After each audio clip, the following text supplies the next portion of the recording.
Okay, we are continuing on Masechet Makkot, and we are on Daf Chaf Aleph, Amud Aleph, the middle of the Amud, starting the new Mishnah, Kotef, Ktovet Kaka. Today's Amud is being learned as a schut for Refuah Shelema, Rachel Simcha Bad Nahid, that should have full recovery, Refuah Shelema Be'ezrat Hashem, Amen. She has upcoming surgery next Tuesday, should be Be'ezrat Hashem, it's chut for her Refuah Shelema. This week's learnings of the community has been dedicated graciously by the Kohen family, by Dayan family, by Shei family. Should be an ultimate chut for their entire mishpachot. Amen. Okay, so next set of laws that a person gets malkut for transgression of those is hakotev ktovet kaka. If you write ktovet kaka, what's ktovet kaka? Tattooing on your body. The pasuk says, "Ktovet kaka lo titnu bibsarchem." You cannot tattoo on yourselves, and the consequence of that will be also makot. So says the Mishnah, "Katav velo kikea, kikea velo katav." If you do one of the two processes that is involved in ketovet kaka, in tattooing, then eno hayav, you're not going to be hayav at sheichtove kaka, until you do a full tattoo. Now, what is the process of tattoo? Back in the day, and nowadays we have it in a more sophisticated way.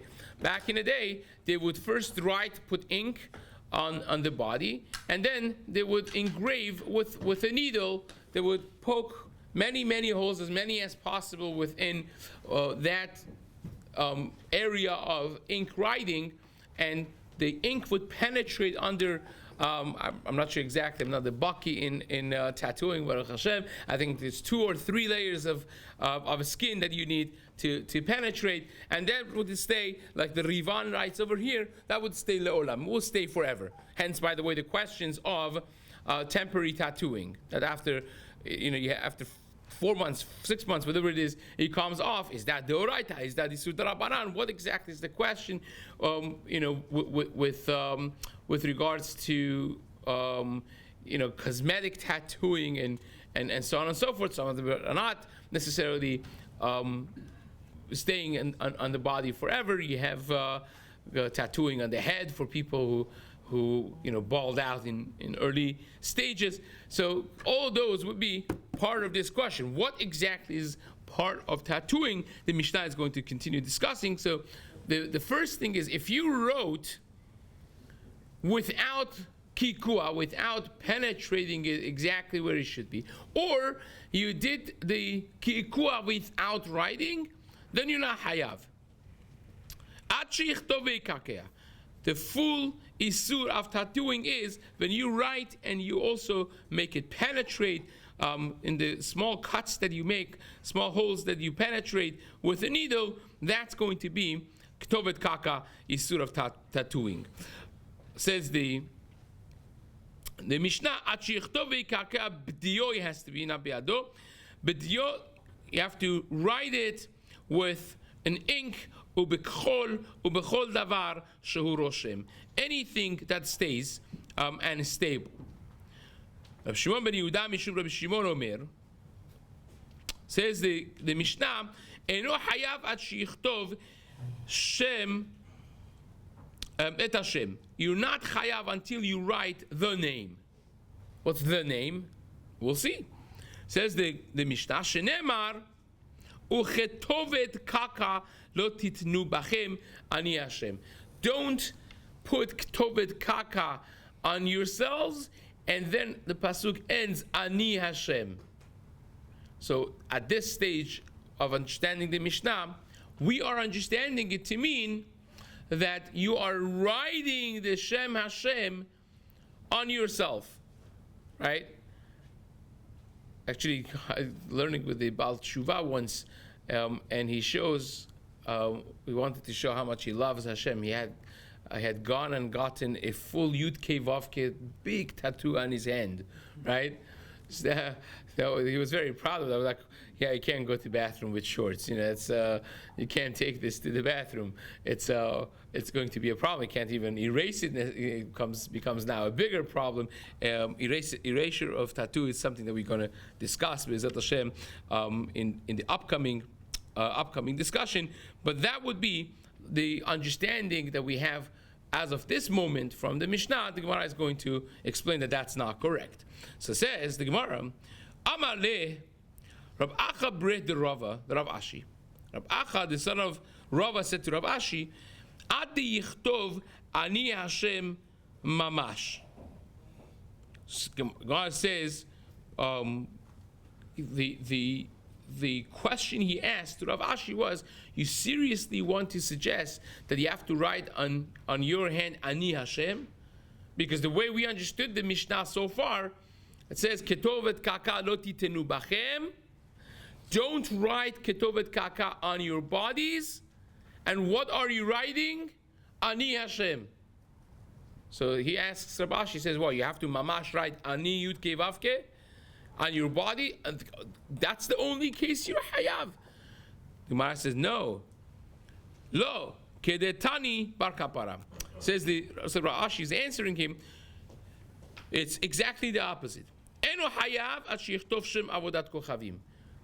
The only hayuv is when you write a name of avodah zarah on your body as a tattoo. And how do you understand that? You understand it the way it says in the Chumash, Ketovet kaka lo titenu bachem. Don't tattoo on your bodies, because Ani Hashem, says the Gemara, velo acher.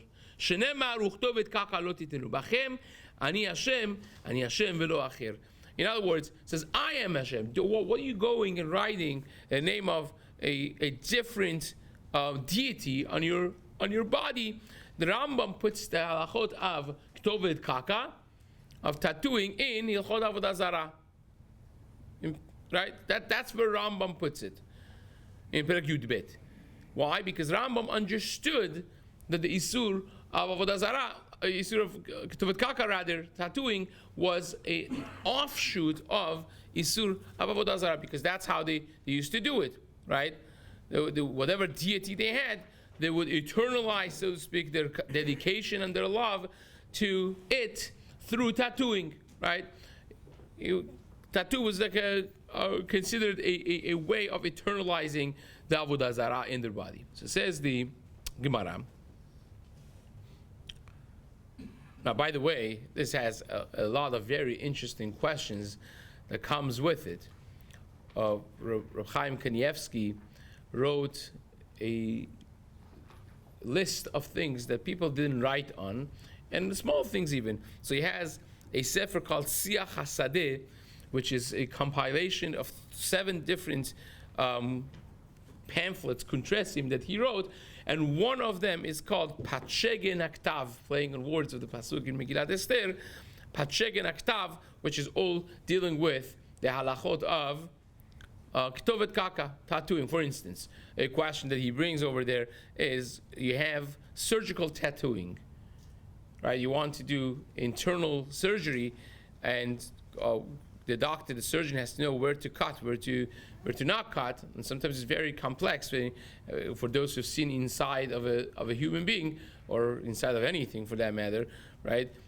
Any living being, it's not the way in the pictures show. Everything is mixed with each other. If you don't really know what you're doing, it could be very difficult, especially when every millimeter counts. So sometimes you tattoo inside for the surgeon to know exactly where. Is that mutar or not?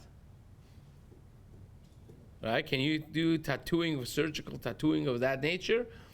So says Reb Chaim Kanievsky, yes, you can, because inside the body is not considered bipsarchem. It's not a part and parcel of the isurs. That's mutar, right?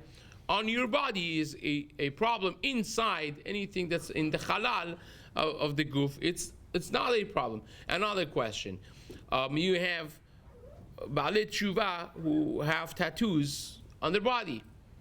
Nowadays, you can remove them. Right? Back in the day, it was much harder to remove it. Are you mehuyav to remove a tattoo that you have. I remember many years ago in Baltimore, in the mikveh, there was this yid, a Tyre yid, a person that looked like the great-grandson of Moshe Rabbeinu. There's like a long beard, a very special person. I knew him from around the community, and he's there. So when he took off his shirt, he had a massive, colorful tattoo of Pooh the bear on his on his arm, right? So, does he have to take it off? Or people who came from Holocaust, and they all had the numbers. Now, you may argue that they want to have it because whatever it is, the history of Holocaust. But do they have to take it off? If you can't have tattoo, so maybe you should take it off. And the halacha is no. The isur is I'm putting a tattoo on, but once you have a tattoo, well, it's not necessarily a proper PR for the person, but it's not considered an isur. Now, sometimes you have halachic issues with it. So for some strange reason, this question was asked from 3 of the Gedolei Ador of the previous generation. Same question. I'm not sure if the same person asked the question or it was a very popular tattoo. The Tzitz Eliezer Waldenberg was asked this question. The Minchad Yitzchak, the Dayan Weiss of Yerushalayim was asked the same question. A fellow that had tattooed on his arm b'makom anachat tefillin, exactly where he would put the tefillin. It was a picture of a very promiscuous picture of a isha zona, a very explicit picture. So he wanted to know how do you put on tefillin, right? Can you make a bracha in front of a picture that's of such nature, right? Can you put on tefillin on such a thing, And back in the day when they wrote this, it was not necessarily the technology was not as advanced 60 years ago or 50 years ago to remove the tattoos the way we have the capability and capacity to do nowadays. So they come up with whatever they come up with, to cover the area and buy the smallest tefillin possible, and you cover the rest of the area, and what's remaining is not clear what it is, so you don't see a picture of anything that is promiscuous, and you could say the bracha. Then very interesting. So if you have a tattoo like that, of course you would want to remove it, but again, that gets into very geschmack and interactive sugya of Patshekin Aktav, the Sefer of Reb Chaim Kanievsky. Says the Gemara, continuing on what we're doing. Amar Ramalkia said, in the name of Rab Ada bar Ava, Asur lo le'adam sheiten efer mikle al gabe makato mipnei shenrit kektovet karka. Not only it's asur to actually do tattooing, but even putting ashes, like in the ancient world, they believed ashes to have healing properties, and therefore they would put ashes on different cuts and bruises, and says Rab Malki in the name of Rab Ava, even doing that is a problem. Now that's not necessarily a ktiva, so it's only, the Gemara is only discussing, so the Ritbas is over here, we're discussing at the Rabbanan level, not at the Oraita level, but says Rab Bar Ava, even putting ashes on your cut would be an issue, because ashes have color, and you're putting it into a cut which is also penetrating the necessary levels of layers of skin. So when it heals, you will have this like a writing that's going to stay on you, and that is a problem as well, says the Gemara. Fine. Now, Rab Malkia is one of the obscure names of the Amoraim in the Gemara. We have him mentioned only less than a handful times in Shas, and we have another Amorah that is very, very similar in name with Rab Malkia, is Rab Malkio. So you have Rab Malkio, you have Rab Malkia, both of which are more considered like the obscure Amoraim. Each one has only a few memras, a few halachas attributed to them in Shas. So therefore the Gemara now says, let me tell you how to remember which one is Rab Malkiah and which one is Rab Malkiah. Amar Rab Nachman Bered Rab Ika. Rab Nachman, the son of Rab Ika, said, Shput Shfachot Vegumot Rab Malkiah. The three halachot of Shput Shfachot Vegumot is in the name of Rav Malkiah. What are those three? So Shfut is Gemara in Masechet Betzah Daf Kafchit. The Gemara there says, in regards to Ilchot Yom Tov, when you have a shput that you put meat on to roast on fire, after you're done with it, it's dirty, it's oily, the burnt parts are on it. Therefore, it is muktzeh like machmat mius, is ma'us. Hence, you can't just take it and carry it around, even though that you used it, but you have to do it till tul min asad and put it away. That's one halacha we have in Masechet Betzah from Rab Malkiah.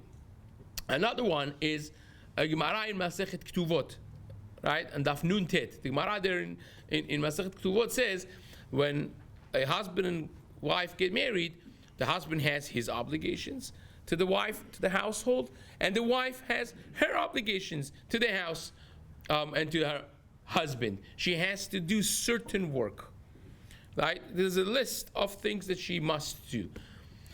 But says the Mishnah there, and the Gemara explains that if she is coming from a wealthy family and she comes in with a shifcha, she comes with a maid.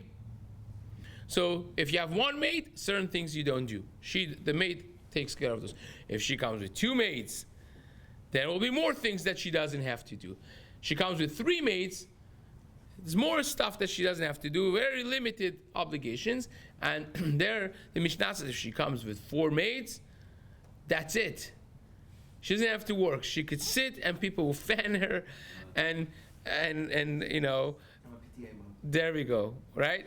So that would be, and the Gemara says, Rabbi Eliezer says no.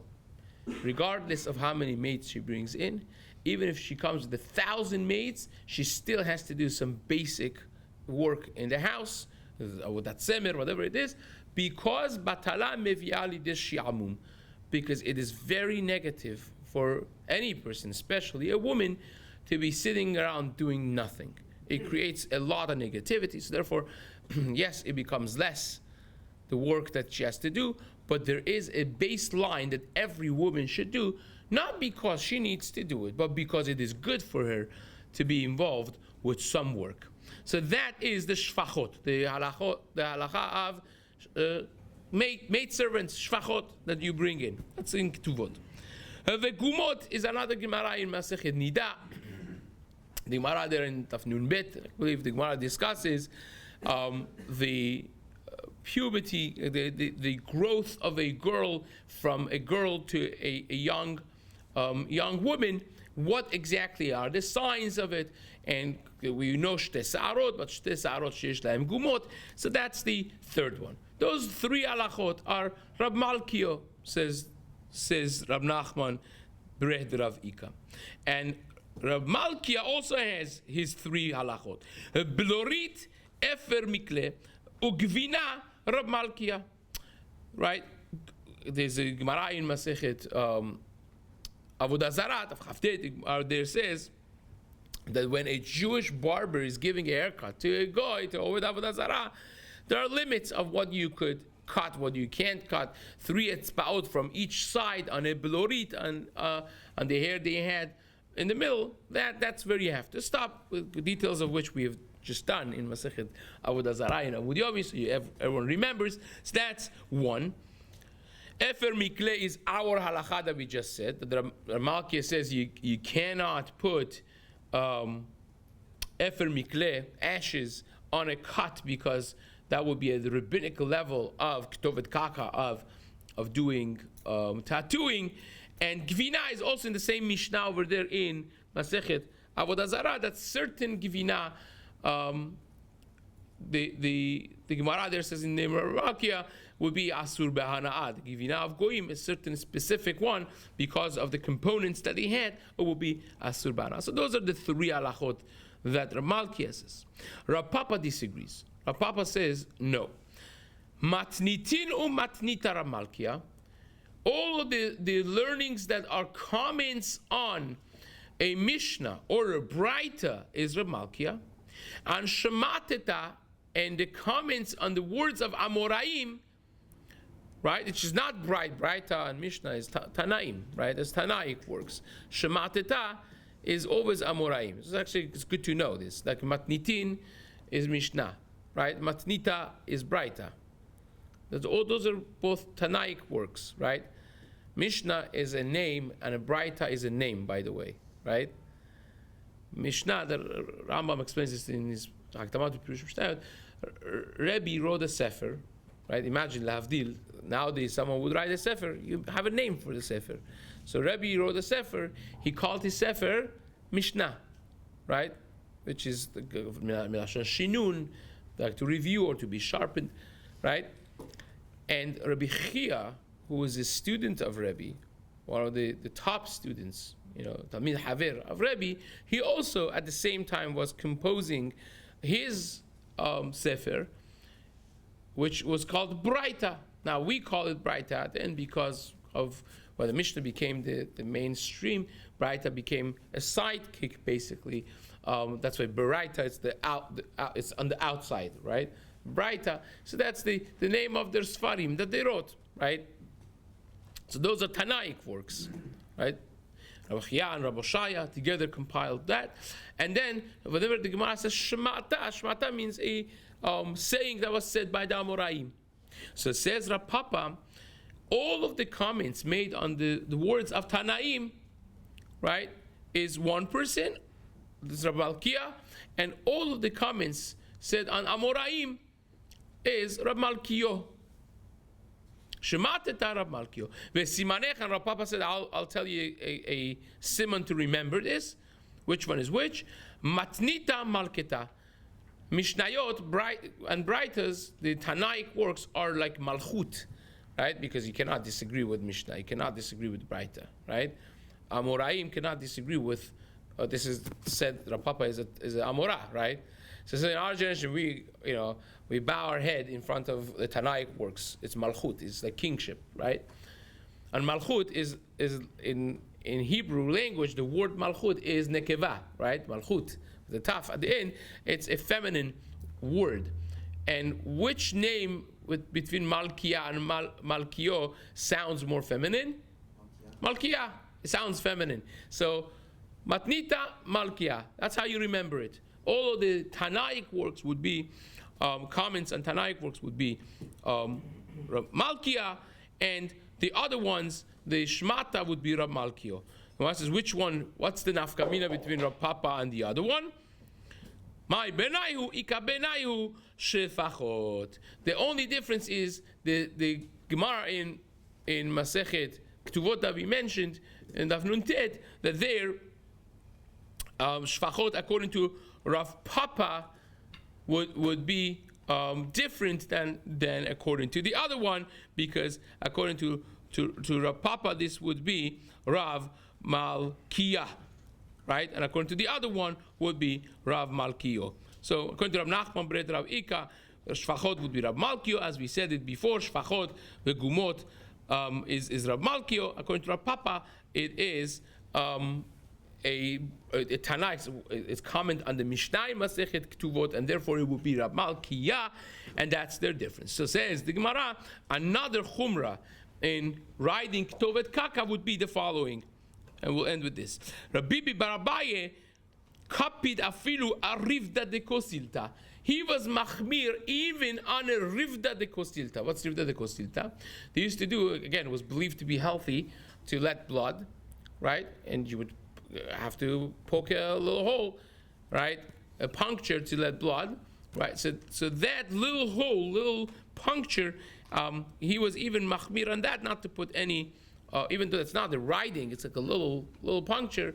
Even to put, something after miklo or something on that, would be a chumrah. Rav Ashi Amar Kol Makom Sheyesh Sham Makkah Makato Muchiach Alav. Rav Ashi said that's not halacha, because any time that you have a makkah, a bruise, that makkah by itself shows that you're not doing ketovet kaka. You're just trying to heal your makkah by putting some effort or some bandaging material on, and that would be fine. There's no isur of ketovet kaka over there, and that concludes our Mishnah. Bezrat Hashem, we'll start the next Mishnah in the days to come.